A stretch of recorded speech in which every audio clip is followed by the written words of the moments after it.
parasitosis intestinal y habíamos remarcado el hecho de que la actitud de la persona permite prevenir, sobre todo con los hábitos de higiene, el famoso lavado de manos, e incluso cuando el niño entra al servicio higiénico, ya crearle el hábito desde niño. Si usted logra que su niño adquiere el hábito, ya es de por vida. Por eso vale la pena el esfuerzo que usted esté detrás de su niño hasta que adquiere ese hábito tan bueno para su salud y también va a ser para su futura familia de ese niño. Bien, habíamos comentado, Manuel, la incidencia de la parasitosis más frecuente en nuestro medio, y me gustaría enfocarlo un poco desde el punto de vista de nuestros televidentes, que ellos puedan identificarlos. Por ejemplo, ¿cómo identificamos la parasitosis más común? Básicamente, cuando se hace un control del niño, solamente cuando hacemos chequeos escolares, por ejemplo, y pedimos el examen de heces. ¿Por qué digo esto, no? Porque vuelvo a repetir que muchas infecciones son asintomáticas. El niño no siente nada. En el examen de heces encontramos los huevos de estos parásitos. Claro, hacemos exámenes de heces de diverso tipo. A nivel de clínica se hacen exámenes especializados, ¿no? Donde se concentra y se encuentra el parásito. ¿De cuál estamos hablando? Hablamos de Ascaris lumbricoides, por ejemplo. Ajá.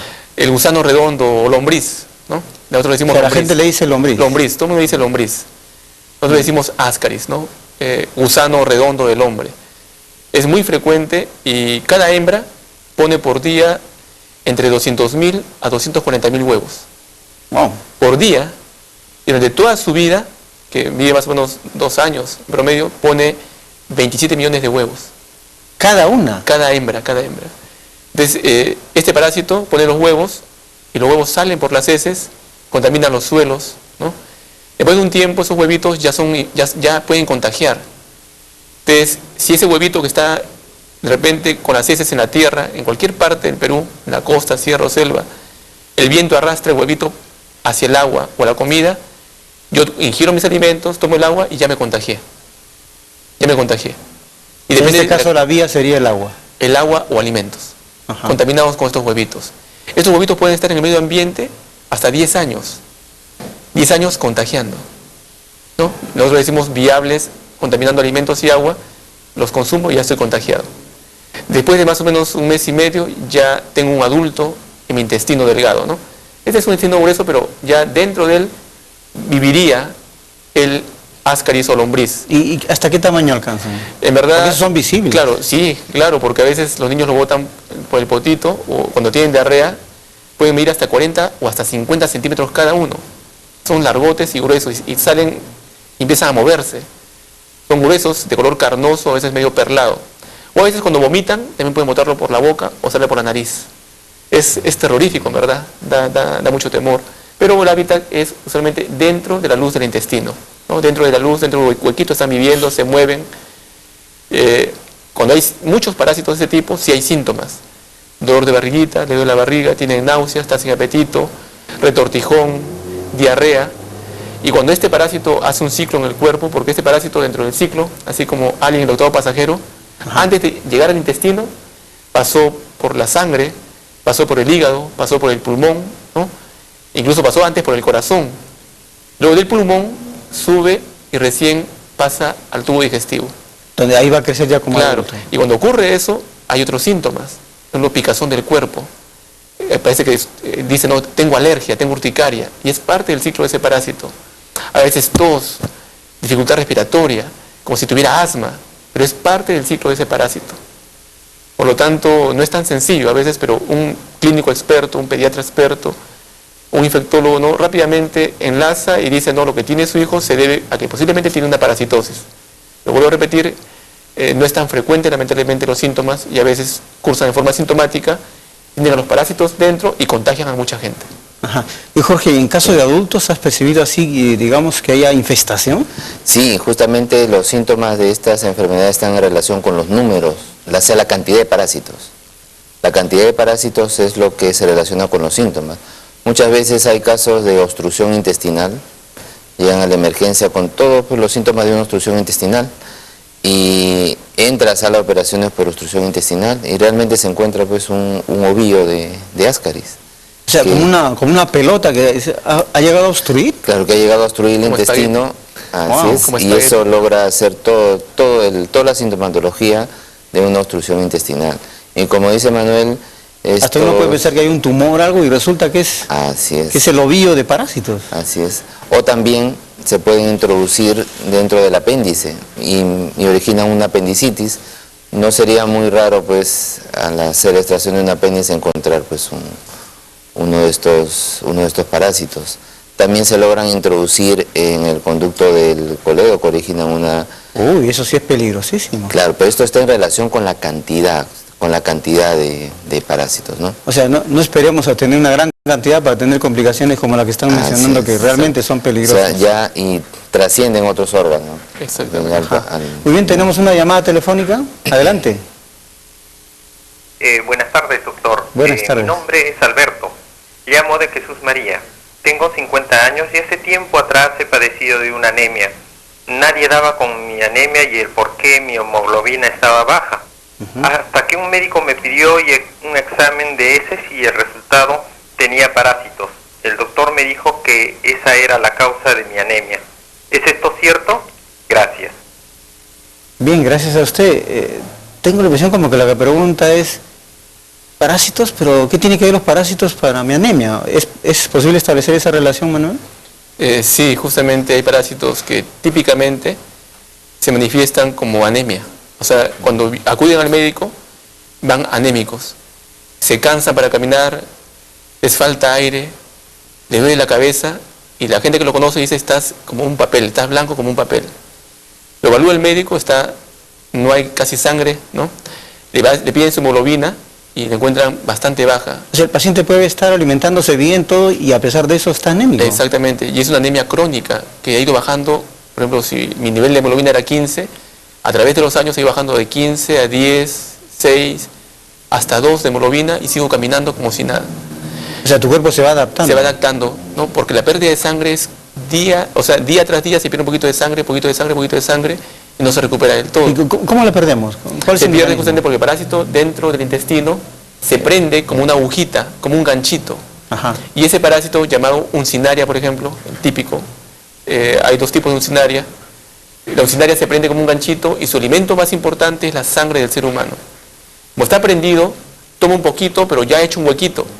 Y el ser humano sangra, o sea, pierde más sangre. Si hay cientos o miles, va a perder más sangre, por meses, por años, hasta que recién el paciente se percata que ya se cansa, que no puede caminar, le duele la cabeza, ¿no? Y en ese caso hablamos que la infestación es crónica y de mucho tiempo. Entonces es cierto, su médico no le encontró el parásito y ese parásito llamado uncinaria le produjo la anemia, una anemia severa, una anemia por pérdida de sangre continua a través de muchos meses. Dime, Jorge, cuando nosotros los médicos pedimos un examen de heces seriado, indudablemente es importante que nuestros pacientes entiendan por qué debe ser seriado. O sea, una muestra no basta, ¿por qué? Claro, porque según el parásito es su ciclo de vida, ¿no? Entonces, no siempre vamos a encontrar de repente con una eliminación de huevos en días seguidos. Hay que dar un tiempo espaciado para, por ejemplo, son 3 muestras, son 6 días, ¿no? Para tener un margen más amplio y poder encontrar, ¿no?, los huevos. No siempre puede estar en etapa de eliminación de huevos, ¿no? O sea, hay que dar un margen para poder encontrarlos. Ajá. Muy bien. Tenemos una consulta desde exteriores. Adelante. Doctor, ¿es cierto que cuando las personas tienen parásito tienen dificultad para subir de peso y que siempre van a quedar delgadas? Dime, Manuel, una pregunta muy interesante. Sí, es una creencia general de que cuando alguien no puede subir de peso es que tiene parásitos, pero no es tan cierto. Puede ocurrir, sí, pero no es tan cierto. Vuelvo a recalcar que mucha gente con muy buen peso, bien nutrida aparentemente, puede estar parasitada y contagiar a mucha otra gente. Algunos niños y jóvenes que están multiparasitados efectivamente tienen dificultad para asimilar sus alimentos y algunos nutrientes por estos parásitos que consumen importantes alimentos como carbohidratos, grasas, vitaminas.